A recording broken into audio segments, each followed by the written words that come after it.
Dans la paracha de Noach, au tout début, on nous dit que la terre s'était corrompue devant Dieu, et on nous dit Vatimale à Aretz Hamas.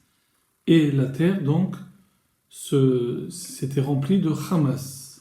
Le mot Hamas en hébreu veut dire vol, vol avec violence. Il y a un autre mot qui désigne le vol, c'est le mot Gezel. Gezel. Donc, quelle différence entre le Hamas, le vol, et le Gezel, pareil, on peut traduire le vol.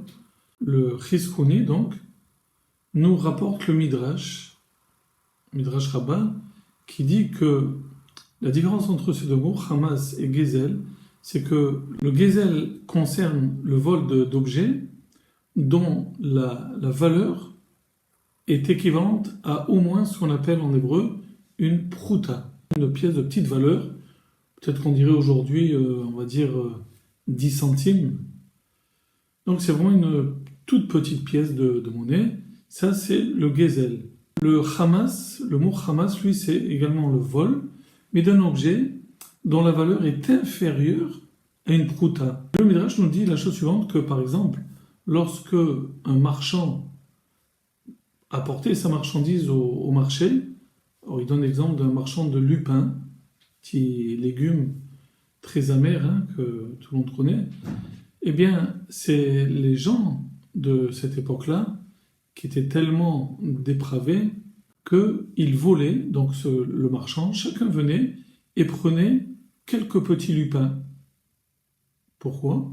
Parce qu'il prenait la valeur de moins qu'une prouta.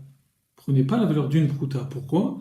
Parce que s'il prenait la valeur d'une prouta, eh bien on pouvait les assigner en justice, les traduire devant le tribunal, les attaquer. Et là, non, le fait de prendre moins d'une prouta, de prendre quelques petits lupins, eh bien, ils étaient exemptés de toute punition. Donc chacun venait prendre ses deux petits lupins.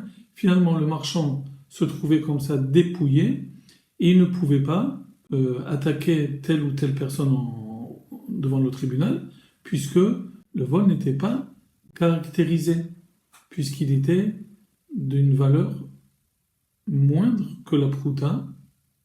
Et c'est pour ça que donc, le texte nous dit que la terre était remplie de Hamas.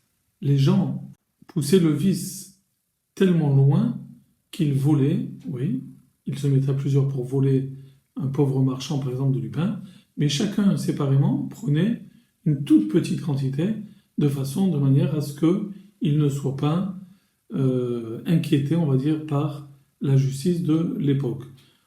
Terminons juste sur la chose suivante. Les commentateurs nous disent qu'en fait, le mot Hamas a un sens beaucoup plus large et qu'il désigne 3 fautes capitales. La première, c'est l'avodat zara, c'est l'idolâtrie.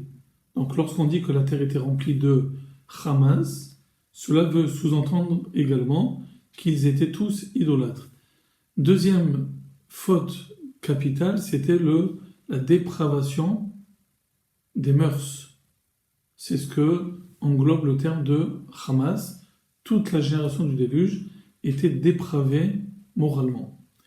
Et le dernier sens du mot Hamas, c'est le sens de Shefichut Damim.